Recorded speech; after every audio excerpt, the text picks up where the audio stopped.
Alors, au cours de mes carrières professionnelles, j'ai abandonné 4 fois mon travail. J'ai abandonné 4 fois mon poste de travail. 4 fois. C'est cette histoire-là que je vais te raconter aujourd'hui. 4 fois, j'ai abandonné mon poste de travail. Tu auras beaucoup de détails dans cette vidéo. Alors, si tu te poses des questions, tu n'arrives pas à quitter ton emploi, tu te poses des questions, ce qui va se passer. La question te tourmente au point où souvent tu n'arrives pas à dormir. C'est pour toi que je fais cette vidéo-là. C'est pour toi que je fais cette vidéo. Si tu as accroché un emploi, tu te dis que non, tu dois coûte que coûte prendre une retraite, sachant qu'il y a une belle opportunité qui t'attend devant. Tu ne sais pas comment faire la première étape pour attraper l'autre bonne opportunité. C'est pour toi que je fais cette vidéo-là. C'est pour toi. Donc, reste jusqu'à la fin et tu auras la réponse et mon expérience qui vont te donner la connaissance dont tu as besoin et aussi peut-être de prendre la prochaine décision et de franchir la prochaine étape pour ton bonheur, pour le bien-être de ta famille. Tu restes jusqu'à la fin. Mon nom c'est Amani Serge, je suis fondateur et gérant de Amani Academy. Alors bienvenue dans cette vidéo où je parle de poste de travail où j'ai abandonné mon emploi 4 fois. Allons dans le vif du sujet. Alors je venais d'obtenir le bac en 2009 et paf, j'entre à la fonction publique de mon pays en tant qu'enseignant du primaire et du préscolaire. Employé du ministère de l'Éducation nationale. J'ai occupé ce poste de travail là de 2011, ou alors on peut aller de 2012, on peut parler de 2012 jusqu'à pendant 10 ans. Oui, donc ça c'est mon premier emploi. À quel moment j'ai abandonné ce poste de travail? C'est un boulot que j'aime très bien, je vous le dis. Je suis enseignant de formateur et j'adore enseigner. Faut que je te le dise, j'adore enseigner. Très bien, j'adore enseigner. C'est une passion pour moi d'enseigner. Donc, j'aime bien sûr mon travail. Très bien même. À quel moment j'abandonne mon premier emploi? C'est maintenant en 2019. Là où je venais d'être sélectionné et être bénéficiaire du programme américain Diverse Visa. Donc là, une nouvelle vie va commencer pour moi. Dans la vie de l'homme, il y a des étapes et des objectifs. Si vous n'êtes pas fixé des objectifs de départ, si vous ne savez pas ce qui est la bonne opportunité qu'il faut saisir, il y a problème. Mais avant de reconnaître une belle opportunité, il faut d'abord savoir au préalable où tu vas. Excusez-moi, je vais boire un peu d'eau.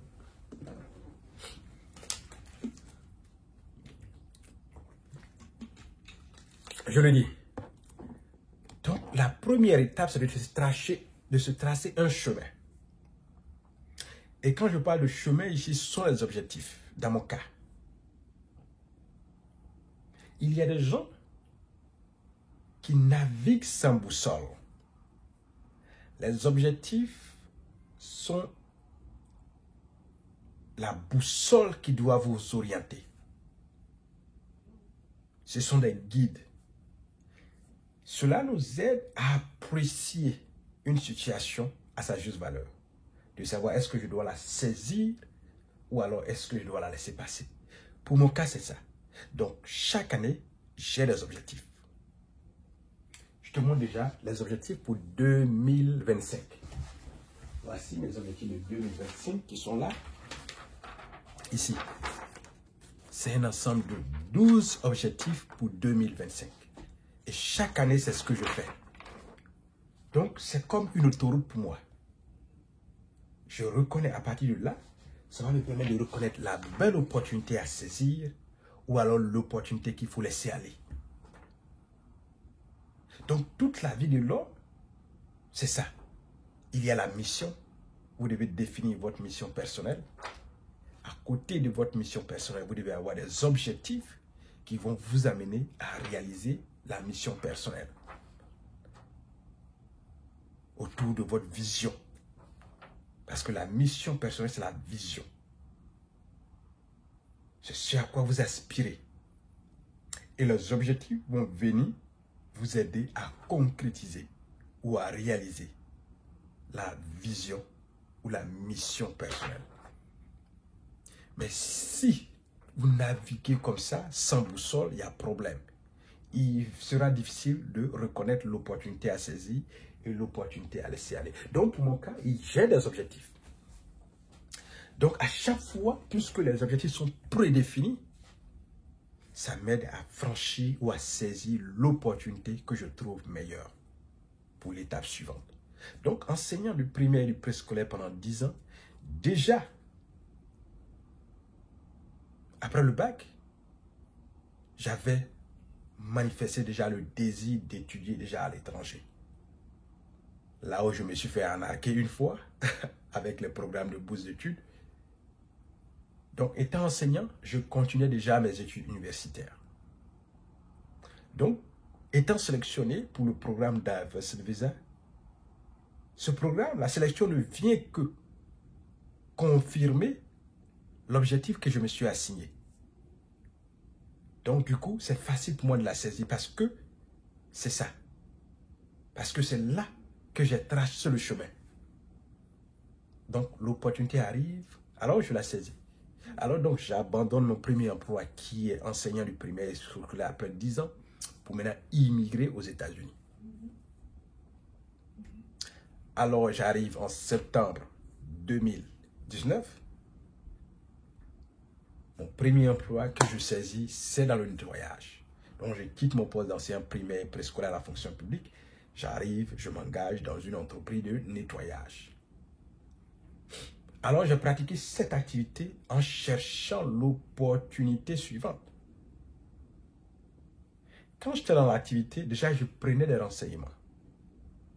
D'autres emplois à côté, je leur demandais comment. Je demandais à des gens où j'aimais vraiment leur emploi. Je leur demandais, OK, comment on fait pour travailler chez vous ici? Donc déjà, je prenais des informations. Je notais les sites. Souvent, eux-mêmes prenaient le soin de noter les informations pour me donner. Les gens sont gentils si vous les approchez pour leur demander des renseignements. Donc, j'ai demandé beaucoup de renseignements. Les gens m'ont aidé à avoir ces renseignements. Voici comment faire, voici comment faire, voici comment faire pour accéder ici à notre poste de travail ou alors pour obtenir un poste de travail chez nous ici. Donc, j'ai cherché, j'ai manifesté le désir. Alors, mon premier emploi étant le nettoyage, après 6 mois, le temps est arrivé. Et là, c'était dans le pic de Covid en 2020.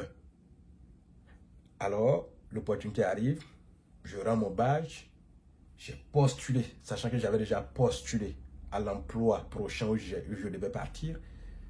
Je suis allé faire l'interview, ils m'ont accepté, tout a marché, alors je quitte mon deuxième emploi. Ça fait 2.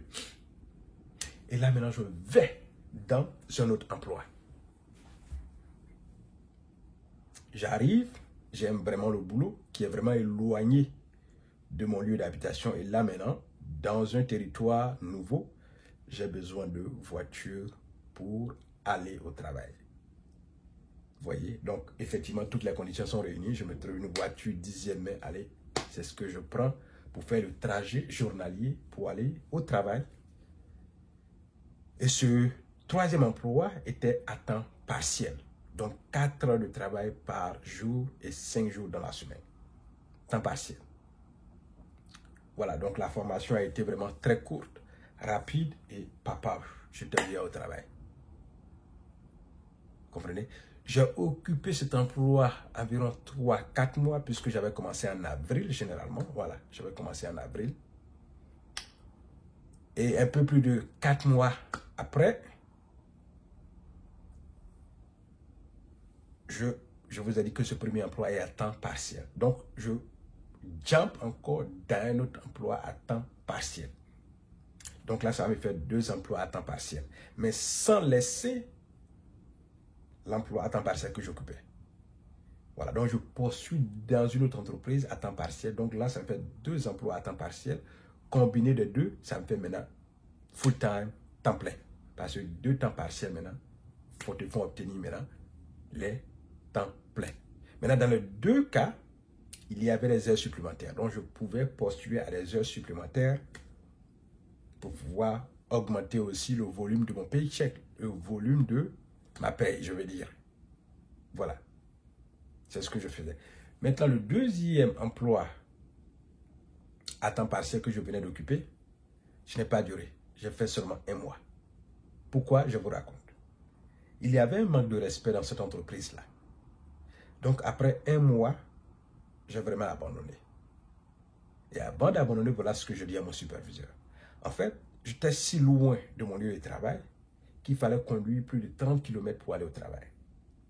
Donc, une fois, nous sommes arrivés, il n'y avait pas d'activité, personne ne nous a informés, nous avons conduit, brûlé le carburant et arrivé là-bas, on désigne des gens, parce qu'il n'y a pas d'emploi, il n'y a pas de travail, il n'y a pas d'activité ce jour-là, on désigne des gens pour retourner à la maison, sans rembourser le carburant, sans s'excuser. Ils ont fait ça une première fois, pour moi c'était nouveau.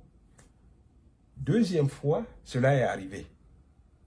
Ils ont répété la même chose. On arrive, ils disent non, il n'y a pas d'emploi aujourd'hui, on sélectionne des gens, et puis on dit allez à la maison. Et tout le temps, je fais partie des gens qu'on sélectionne pour aller à la maison. Troisième fois, c'est arrivé. J'ai appelé mon superviseur. Et je lui dis, ok, pourquoi quand il n'y a pas d'activité, vous ne pouvez pas appeler les gens ou alors les envoyer un email? Tu as mon numéro de téléphone, c'est ça, oui? L'entreprise a mon numéro de téléphone. Ils ont mon email, tu as mon email. Bon, pourquoi quand il n'y a pas d'emploi, ils ne peuvent pas informer les gens et puis on va rester à la maison et ne pas conduire pour brûler le carburant? Moi, j'habite très loin, donc venir ici me coûte déjà cher. Donc moi, je pensais qu'il avait compris quand je lui ai dit ça. Il pensait que bon, vraiment, ça allait rentrer dans l'oreille. C'est rentré quand même, mais la même chose s'est répétée 4 fois. Je leur ai dit au revoir. C'est là que j'ai dit bye bye à la troisième entreprise.